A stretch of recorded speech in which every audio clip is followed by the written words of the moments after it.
멋진 스매싱으로 마무리! 예, 탁구하면 오상은, 오상은 하면 탁구. 이 대한민국 탁구계를 대표하는 오상훈 선수십니다. 안녕하세요. 네, 안녕하세요. 네, 반갑습니다.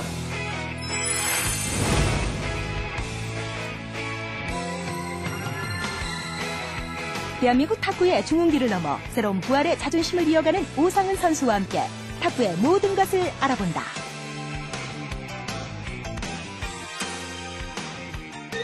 그 탁구는 이런 운동이다. 이렇게 정의를 내리신다면 뭐라고 하고 싶으세요? 일단 탁구라는 게 이렇게 좁은 테이블에서 하는 운동이지만은 운동량이 상당히 많고요. 그리고 이제 또 아무래도 이제 좀 탁구라는 운동이 다이어트에도 많이 좀 좋은 운동이고 좁지만은 잔 스텝이라든가 이제 그런 움직임의 폭이 다른 운동 못지않게 되게 좀 스피드해야 되고 순발력 있어야 되고 또 지구력도 있어야 되고 그래서 모든 그런 몸의 이제 신체 발달에 참 좋은 운동이라고 저는 생각하고 있습니다. 한마디로 얘기할 수 없다는 거. 네. 일단요, 이 탁구를 해봐야지 그 매력에 대해서 더 잘 알 수 있을 것 같아요. 네, 그렇죠. 자, 이제 본격적으로 시작해 볼 텐데요. 뭐니 해도 가장 중요한 것은 기초 아니겠습니까? 이 탁구의 기초를요, 우리 오상훈 선수와 함께 하나하나 차근차근 배워보도록 하겠습니다. 하나, 둘, 셋, 화이팅!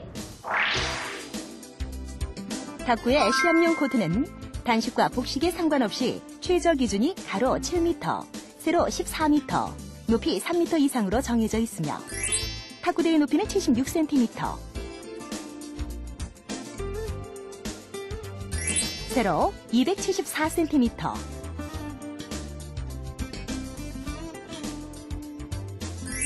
가로 152.5cm, 네트의 높이는 15.25cm로 정해져 있으며 코트의 경우 기준보다 넓은 것이 많은 움직임과 안전을 위해 좋다. 탁구 경기는 크게 개인전과 단체전으로 나뉘어지는데 개인전은 다시 단식, 복식, 혼합복식 경기로 구분되며 세트당 11점을 먼저 선취하는 쪽이 승리하게 되고 3세트 또는 5세트 경기로 이루어진다. 경기는 최초 서브권자가 2번을 연속해서 서브한 후 상대에게 서브권이 넘어가면 경기가 끝날 때까지 반복된다. 만일 10대 10 동점이 되면 서브를 1회씩 번갈아 넣으면서 2점을 계속해서 선취해야 게임에서 승리하게 되며 자리의 교대는 세트가 끝날 때마다 실시한다. 경기 규칙을 한번 배워볼까요? 네. 일단 탁구는 제일 먼저 이제 서비스에서부터 시작이 되는데 서비스의 경우는 먼저 내 코트에 먼저 맞고 그다음에 이제 상대 코트로 가야 되는데 이제 그러고 나서 넘어오는 볼을 또 제 코트로 치면 안 되면 서비스가 제 코트로 왔다고 해서 다음에 넘어오는 볼을 제 코트로 치면 안 되고 계속 이제 상대 코트로 왔다 갔다 왔다 갔다. 서비스 같은 경우에 이제 실점하는 경우가 어떤 경우냐면은 바로 제 코트에 맞고 네트로 갔을 때. 또 두 번째는 제 코트에 맞고 상대 코트에 맞지 않고 바로 나갔을 때. 서비스를 띄울 때 예전에는 막 이렇게 그런 규정이 확실치 않았을 때는 막 손이 테이블 안에 들어가서 넣는 경우가 많았어요. 근데 지금은 그게 확실하게 바뀌어서 엔드라인 바깥쪽에서 공을 띄워야 되고 띄울 때, 아니, 토스할 때 손바닥에서 16cm 이상. 먼저 서브의 경우는 정지한 손바닥 위에서 공을 회전시키지 않고 수직에 가깝게 던져 올려야 하며 올려진 공의 높이는 손바닥에서 16cm 이상이 되어야 한다. 이때 공은 엔드라인을 넘어 탁구대 안으로 들어가서는 안 된다. 탁구공은 서브 동작을 취하기 시작해서 라켓에 맞을 때까지 항상 심판에게 보이도록 탁구대보다 높게 위치해야 하며 낙하한 공이 라켓에 맞은 다음 자기 진영을 반드시 원바운드 된 후에 네트를 넘어가야 한다. 서브를 헛스윙했을 경우도 실점으로 간주한다. 종종 이런 경우가 있어요. 여기 엣지 부분을 맞고 딱 떨어졌을 때 그때 실점이냐 아니냐를 두고 굉장히 말들이 많잖아요. 네, 그렇죠. 일단은 이제 뭐 탁구를 처음 치시는 분들은 무조건 옆에만 맞으면 다 그 이제 인인 줄 아세요. 이제 뭐 다 득점인 줄 아시는데 여기 보시면 완전 이쪽 옆면에 맞았을 경우에는 아웃이고 여기 보면은 모서리 부분이 이렇게 있습니다. 네. 모서리 부분. 모서리 부분에 맞았을 때는 아무래도 공이 옆으로 튀죠. 네. 모서리 부분에 맞았을 때. 네. 공이 옆으로 튀었을 때는 에지. 에지고, 네. 옆으로 맞았을 때는 거의 공이 밑으로 꺼져요. 이런 식으로. 아, 이렇게 맞았는데도 세이프라고 우기시는 분은 안 됩니다. 짧게 왔을 때. 네. 이제 라켓이 네트를 네. 건드렸을 때는 실점입니다. 그런데 뭐 예를 들어서 테이블에 공이 와서 테이블에 테이블. 이제 이렇게 건드려서 치는 거는 네. 뭐 그런 거는 폴트 뭐 아웃 이런 게 아니고요. 오로지 테이블 안에서 일어나는 상황에서는 네트나 네. 지주를 건드려서 상대방에게 공이 넘어왔을 때 이럴 때는 실점이 되는 경우죠. 이외에도 실점의 경우는 공이 자신의 코트에 계속해서 2번 맞을 경우, 공을 연속적으로 2번 칠 경우, 탁구 라켓을 쥐지 않은 손으로 탁구대 위를 건드릴 경우, 자기 진영에 마운드 되기 전에 리턴할 경우 등이 있다. 이 탁구는 라켓 운동이잖아요. 네. 뭐니 해도 가장 중요한 것은 이 라켓일 것 같아요. 네.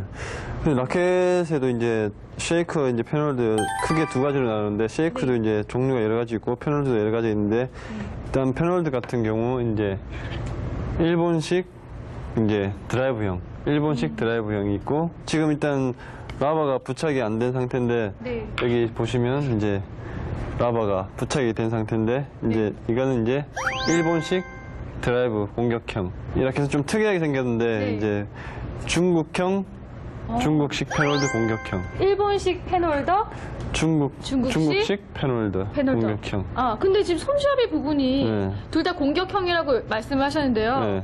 손잡이 부분이 네, 아무래도 좀 다르게 틀리죠. 생겼거든요. 예, 네. 왜 그런가요? 근데 이제 이 일본식 패널드 같은 경우에는 네. 뒷면을 사용을 안 하기 때문에 네. 앞면으로만 공격을 하기 때문에 뒷면을 사용하지 네, 뒷면은 사용을 하지 않고 이쪽 라바 붙은 앞면만 사용하기 때문에 이제 네. 손잡이가 이렇게 길고 굵고 이렇지만 네. 이제 중국식 패널드 같은 경우는 네. 라바를 양쪽으로 다 부착을 해야 되기 때문에 아, 지금처럼요? 네, 그렇죠. 이런 쉐이크 핸드 같이 부착을 해야 되기 때문에 손잡이도 짧고 아무래도 이제 좀 손목이 쓰기 편하도록 그렇게 하기 위해서 이제 손잡이가 좀 짧은 거죠. 이제 쉐이크 공격형. 네. 그리고 지금 유럽에서 많이 쓰다가 이제 한국으로 이제 넘어왔는데 네. 쉐이크 공격형으로 이제 지금은 이제 한국 사람들도 많이 이제 쓰는 라켓이죠. 그냥 통으로 이렇게 돼 있는 거, 패널들은 이제 거의 통으로 돼 있고요. 네.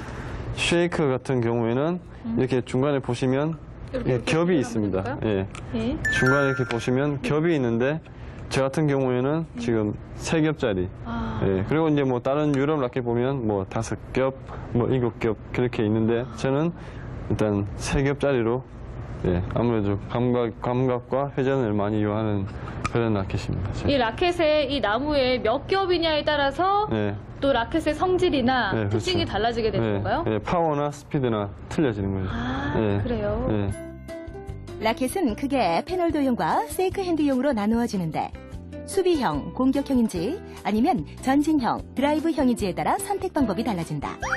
패널도형에는 모난형의 일본식과 둥근형의 중국식이 있는데 일본식의 경우는 드라이브나 롱타법에 적합하고 둥근형의 중국식 패널도형은 양면 사용이 가능하며 쇼트나 전진 속공으로 적당하다. 세이크 핸드용은 양면 사용이 가능하며 요즘 가장 보편화된 라켓으로 사용되고 있다. 라켓은 나무판에 고무가 부착되지 않은 나무 탁구채 자체를 말하는데 크기, 모양, 무게에 제한은 없지만 반드시 목재를 사용해야 한다. 여기에 개인의 특성이나 효율성을 고려한 다양한 종류의 러버를 부착하게 되는데 러버의 두께는 4mm 이하로 제한되어 있지만 회전력이나 반발력 등을 고려해 자신이 원하는 러버를 얼마든지 선택할 수 있다. 탁구 기본이 네.